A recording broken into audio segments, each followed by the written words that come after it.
Entre os gentios. De Antioquia da Pisídia, Paulo e Barnabé foram para Icônio.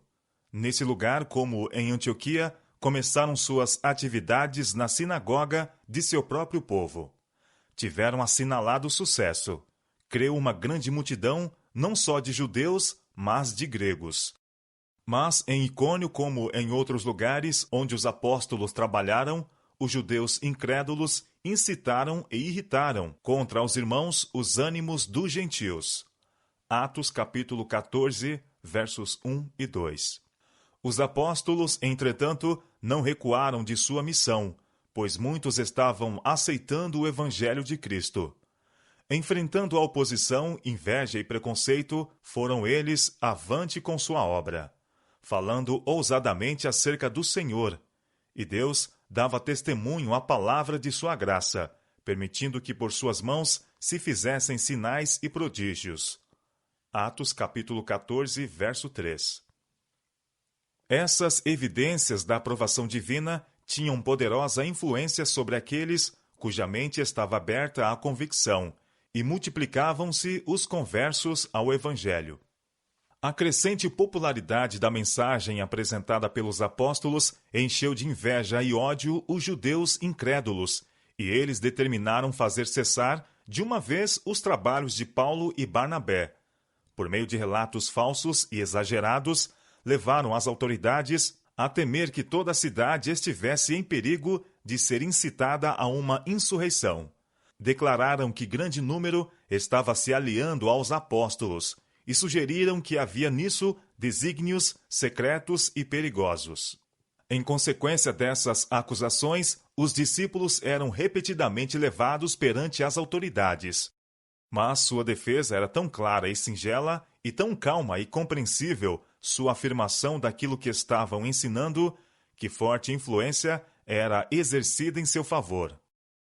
Embora os magistrados estivessem prevenidos contra eles pelas falsas afirmações ouvidas, não ousavam condená-los. Tinham de reconhecer que os ensinos de Paulo e Barnabé tendiam a formar homens virtuosos, cidadãos leais, e que a moral e a ordem da cidade seriam melhoradas se fossem aceitas as verdades ensinadas pelos apóstolos. Por intermédio da oposição que os discípulos enfrentavam, a mensagem da verdade ganhava grande publicidade. Os judeus viam que seus esforços para impedir a obra dos novos ensinadores resultava apenas em acrescentar maior número de adeptos à nova fé. E dividiu-se a multidão da cidade, e uns eram pelos judeus e outros pelos apóstolos. Atos capítulo 14, verso 4. Tão enraivecidos ficaram os líderes judeus pelo rumo que as coisas estavam tomando, que decidiram alcançar seu objetivo pela violência. Estimulando as piores paixões da massa ignorante e barulhenta, foram felizes em provocar um motim, atribuindo-o aos ensinos dos discípulos. Com essa falsa acusação, esperavam ganhar o auxílio dos magistrados na realização de seu propósito. Estavam determinados a que os apóstolos não tivessem oportunidade de se defenderem, interferindo a turba e apedrejando a Paulo e a Barnabé, pondo assim um fim às suas atividades.